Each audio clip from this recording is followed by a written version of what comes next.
안녕하십니까. 제주의 소리 이승록 기자입니다.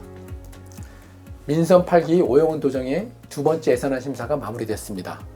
지난해 본 예산과 올해 추가 경정 예산 그리고 이번 예산안 심사까지 집행부와 의회는 소위 예산 전쟁이라는 진통을 겪었습니다. 아무리 의회가 예산 심의권이 있다고 하더라도 한계는 분명합니다. 감액은 가능하지만 증액은 집행부의 동의를 받아야 하기 때문입니다. 특히 경기 침체로 인한 세수 결손으로 가용 재원이 크게 줄어든 상황에서 이번 예산안 심사는 힘들었을 것입니다. 오늘 이슈 인터뷰에서는 양용만 예산결산특별위원장을 만나 예산안 심사와 관련해 자세한 얘기를 나눠보도록 하겠습니다. 안녕하십니까, 위원장님. 안녕하십니까. 반갑습니다. 2024년 제주도 예산안과 제주도 네. 교육비 특별회계 예산안 심사가 마무리됐습니다. 진통 끝에 마무리됐는데요. 어떻습니까? 소감은 어떻습니까, 위원장님? 네, 우선 그 제주특별자치도의회 예결산위원장을 맡고 있는 양용만 위원입니다. 제가 지난 7월에 도의회에 들어와갖고 본 예산을 두 번째 엊그저께 마무리를 지으면서 느낀 소감입니다. 이번에는 그 위원이 아닌 예결산 특별위원장을 맡으면서 제주도의 어떤 그 예산 또 도민의 삶의 질에 관련된 어떤 예산안을 다루다 보니까 네. 상당히 힘들었고 네. 또한 저 말고도 14분이 예결위원들이 있지 않습니까? 맞습니다. 14분 위원님들이 많은 토론 과정도 있었고 어떤 그 집행부와의 견해 차이도 있었고 열심히 공부하고 어떤 도민을 위해서 일하는 모습에 너무 감사하고 행복했다는 말씀을 드리고 싶습니다. 우선. 세수 결손이 심각합니다. 그리고 세수 결손이 교부금 감소로 이어지고 지방 재정이 많이 또 어려워지고 있습니다. 내년 올해 이렇게 넘어가는데 내후년 예산안도 우리 예산도 어려울 것으로 예상되는데 어떻습니까? 우리 의회에서 보기에는. 네, 원래도 상당히 그 어려웠습니다만은 내년에 더 어렵다는 거는 뭐 도민사회도 알고 있고 많은 분이 그 세수 결손에 따른 문제점을 어떻게 할까라는 궁금증을 많이 갖고 있습니다.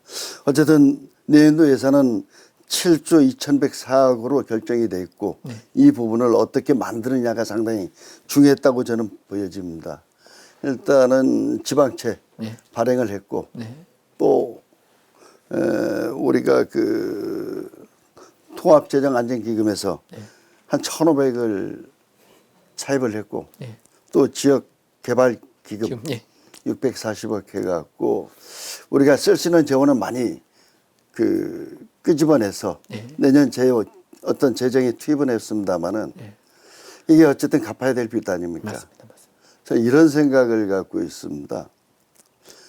경제가 어려울수록 재원을 투입해야 되는데 이 재원이 지역사회, 도민사회에 들어가고 건전하게 생산이 돼갖고 돌아와주면은 상당히 좋은 게 아닌가 그런 생각을 갖고 있고 아마 2025년도 예산안도 만만치 않을 거라고 생각을 합니다. 그래서 우리 지역경제 활성화가 우선적으로 실행돼야 되지 않을까 그런 생각을 가지면서 어쨌든 세수결손은 아시다시피 상당히 오랜 기간이 가지 않을까 그런 생각을 갖고 있습니다. 앞으로도 2025년뿐만 아니라 2026, 27년도 마찬가지로 계속 이어질 거라는. 어쨌든 지역 경제를 부활시키지 않으면 상당히 어려운 상황으로 나가지 않을까 그런 생각을 갖고 있습니다. 올해 예산안 편성 특징을 보면 민간 보조금과 민간 위탁 예산을 집행부에서 30-40% 이제 감액 편성하면서 그 모든 민원이 의회로 몰렸습니다. 의원들이 개별적으로 만나본 의원들도 아우성이었는데 민원이 너무 많다고 집행부가 소위 손쉽게 민간 보조금과 민간 위탁 예산을 잘라서 삭감해서 의회로 공을 돌렸다는 지적도 나오고 있는데 어떻습니까? 예산 심사 과정에 저한테도 많은 그 민원이 접수된 건 사실입니다. 저만이 아니고 45분의 위원님들한테 많이 그 어떤 그 예산에 대해서 좀 협조해 달라는 부탁들이 와 있지 않은가 그런 생각을 지금 그 받지 않았는가. 어쨌든 보조금 사업은 좀 줄여야 된다는 것은 어느 정도 공감을 합니다. 그런데 지역의 공동체라든가 지역 활성화를 위해서는 일정 부분의 보조금은 반드시 투입돼야 되는 거고 이 부분을 줄이기 위해서 우선적으로 선행돼야 될 것들이 있는데 이런 부분은 좀 집행부가 좀 부족하지 않았는가. 어떤 객관적 입장이 객관성을 갖고 미리 네. 도민사회에 알리는 이런 일들도 좀 선행이 돼야 되는데 그런 거는 상당히 부족했고 이런 부분은 큰 아쉬움으로 남습니다. 우리 보조금 심의위원회가 있지 않습니까? 집행부에서. 네. 근데 이제 그 보조금 심의위원회를 제대로만 가동했어도 이게 보통 이제 보조금 심의위원회에서 뭐 예산 삭감 사업 뭐 그런 사업들 다 미리 정해져 오고 있지 않습니까? 그게 좀 안 돼서 의원들한테 다 공을 떨어진다는 얘기도 있어서. 어쨌든 보조금 심의위원회는 그 어차피 운영을 돼야 되는 부분이고 거기서 네. 보조금 심의위원회에서도 어떤 그 내용들이 전달이 되고 네. 또 공유가 돼야 되는데 네. 어떻게 보면 좀 집행부와 보조금 심의위원회가 일방적인 결정에 의해서 이루어지고 있는 게 아닌가 그런 위심까지 갖게 돼 갖고 좀 상당히 큰 아쉬움이죠. 그렇습니다. 우리 예산 편성 권한을 가진 그 집행부에 대해서 의회가 이제 제대로 견제하기 어렵다고 합니다. 위원장님이 갖고 계신 뭐 대안 같은 건 있을까요? 예산 편성에 관해서는 어쨌든 집행부가 전적으로 가져야 되는 그 부분이고 올해 그 의회는 의원님들이 어떤 예산 편성에 대한 심의를 해야 되는 기구지 않습니까? 네네.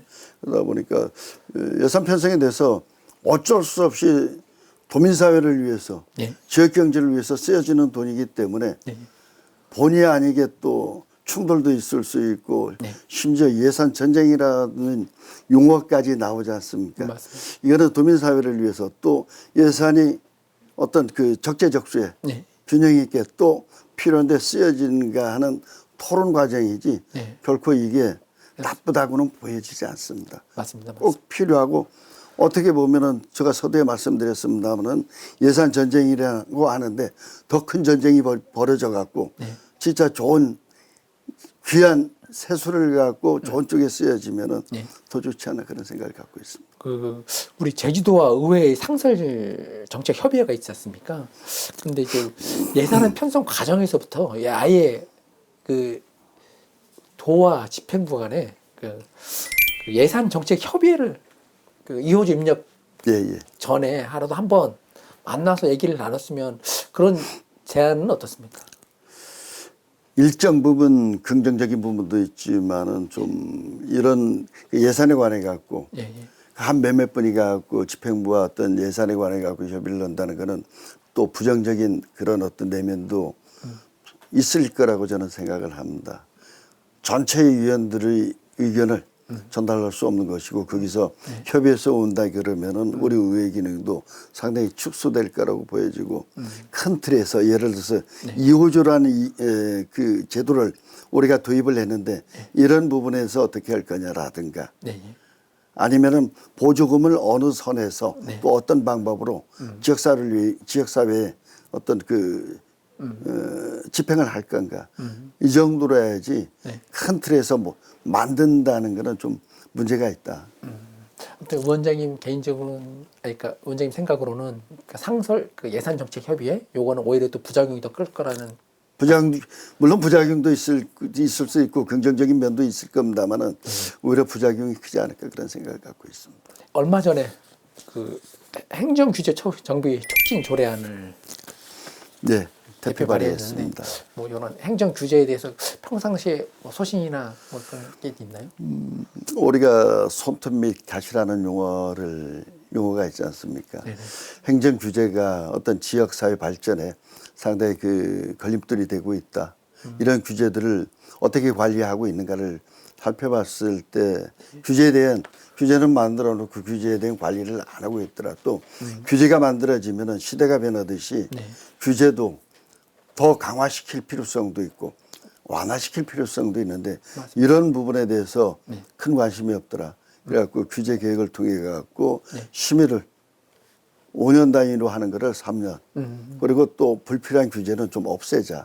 그래야 지역 경제가 돌아가지. 그렇지 않으면은 규제 때문에 묶여갖고 제도 경제가 돌아가지 않을 것이라는 생각 취지에서 하게 된 겁니다. 네, 그렇습니다. 마지막으로 우리 제주도민에게 당부드리고 싶은 말씀 해주십시오.